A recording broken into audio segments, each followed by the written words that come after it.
எனக்கு அருமையான கர்த்தருடைய பிள்ளை யாவர் இந்த நாளிலே இந்த மாதத்திலே 1ஆம் தேதியிலே ஆண்டர் உங்களை என்னையும் காண செய்ததற்காக கோடான கோடி தேவனுக்கு நாம் மகிமை செலுத்துவோம்.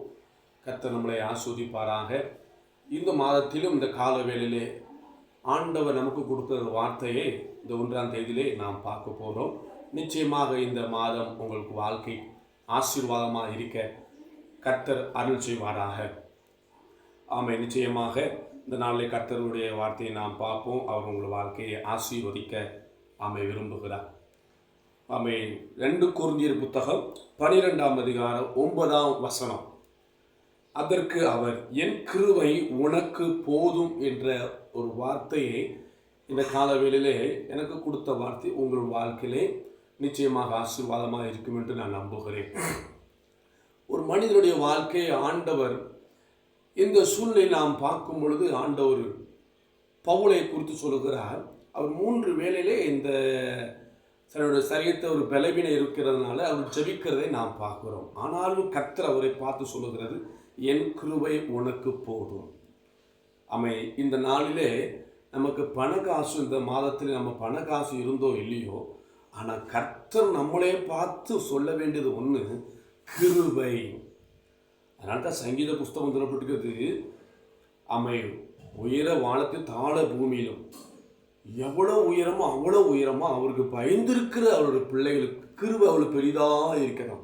அப்போ கிருபை இந்த மாதத்தில் நம்ம வாழ்க்கை நன்மை கிருபை நம்மளை தொடர வேண்டும். கர்த்தர் நம்மளோடு இருப்பார் என்றார்.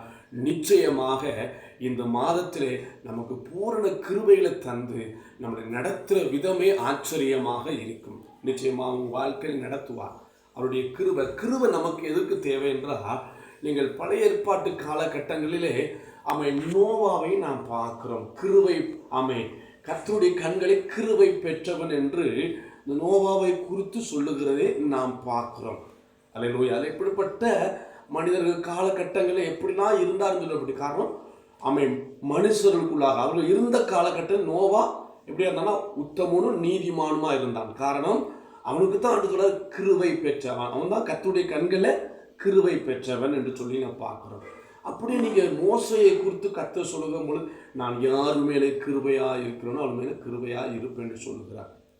அப்போ அதே புதிய ஏற்பாடு புஸ்தகத்தை நீங்கள் வருவை என்றால் ஆண்டவர் மரியாதை பார்த்து சொல்லுகிறார், கிருபை பெற்றவளே வாழ்க என்று தேவ தூதனை கொண்டு ஆண்டவர் பேசுகிற வார்த்தையை நாம் பார்க்கிறோம். அதே இந்த 2 கொரிந்தியர் புஸ்தகத்திலையும் பவுலை பார்த்து கர்த்தர் சொல்றார், கிருபை உனக்கு போதும், என் கிருபை உனக்கு போதும். அப்போ கர்த்தருடைய கிருபை நம்ம இந்த நாளில் நமக்கு போதும். கிருபையே போதும் என்று சொல்லுவோம். பணக்காசு ஒரு நாளும் அது எல்லாவற்றும் கால சூழ்நிலைக்கு நமக்கு தேவை. ஆனால் கிருபை நம்ம வாழ்க்கையில் இருந்தால் நிச்சயமாக நம்மளை ஆசீர்வாதமாக கொண்டு வழி நடத்தும். அல்லேலூயா. கர்த்தர் நம்மளை ஆசீர்வதிப்பாராக. கிருபையை ஏன் ஆண்டவர் நமக்கு தருகிற காரணம் என்னவென்றால், அதே புஸ்தகத்தை நாம் திரும்பி பார்ப்போம் என்றால், ஆதியாகம புஸ்தகத்திலே நோவா கர்த்தரோடு சஞ்சரித்தார். அல்லேலூயா. ஒரு மனிதனுக்கு ஏன் ஆண்டவர் கிருபை அளிக்கிற காரணம் தெரியுமா? நோவா தேவனோடு கூட நடந்தார் என்ற வார்த்தை. கிருபை நோவாவோடு இருந்தபடினால, கர்த்தர் நோவாவோடு இருந்தபடினால, நோவாவும் கர்த்தரோடு இருந்தபடினால கர்த்தர் அவனை பார்த்துனா என் கர்த்தருடைய கண்களே நோவாவுக்கு கிருபை கிடைத்தது. அப்போ ஒரு மனிதனுடைய வாழ்க்கையிலே நாம் இந்த நாளிலே கர்த்தரோடு இருந்தால் நமக்கு கிருபை கிடைக்கும். எதுக்கு கிருபை என்று நம்ம அடுத்த வார்த்தை நாம் போவோம். அடுத்தது பாருங்க, ஆண்டவர் மரியாதை பார்த்து காரணம் ஏன் அவர் கிருபை பெற்றது காரணம் என்றால், அவர் கர்த்தரோடு நேரத்தை செலவழிக்கிறவள். அல்லேலூயா. கர்த்தரை துதிக்கிறவள், கர்த்தரை மகிமைப்படுத்துகிறவள். அவள் இப்போது என் கொம்பு கர்த்தருக்குள் உயர்ந்து இருக்கிறது என்று சொல்கிறார். அப்போ கர்த்தரை மகிமைப்படுத்துகிற ஒரு மகள் வாழ்த்தை நாம் பார்க்கிறோம். இந்த பவுலினுடைய வாழ்க்கையில் பார்த்தா 3 நேரமும் கர்த்தரை நோக்கி அவர் ஜெபிக்கிற ஒரு மனிதனாக இருக்கிறதை நாம் பார்க்கிறோம். அல்லேலூயா.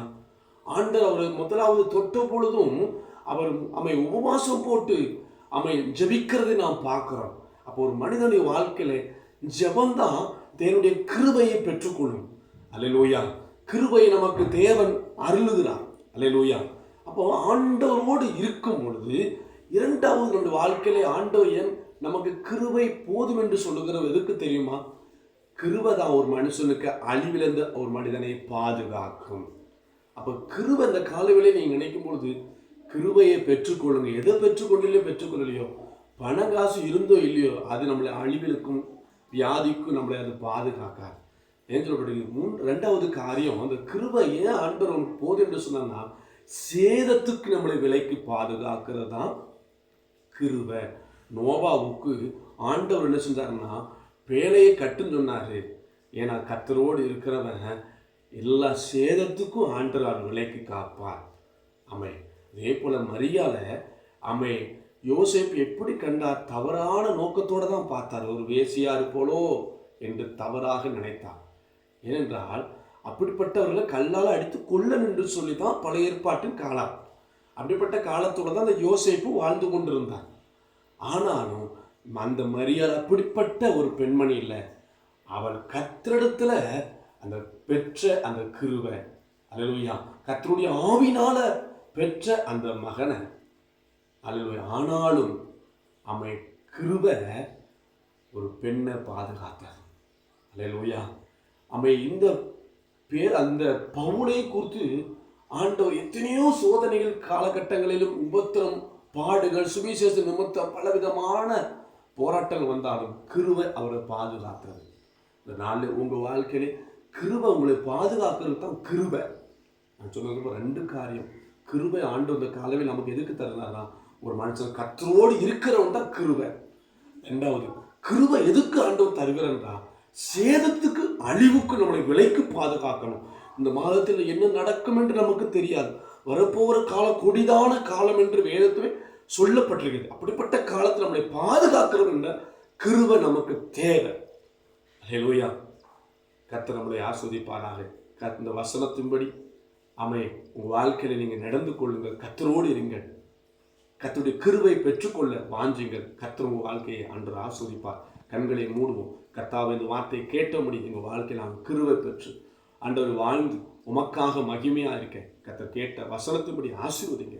இயேசுவின் நாமத்தில் பிதாவே ஆமென். Praise the Lord. கர்த்தர் உங்களை ஆசீர்வதிப்பார். ஆமென்.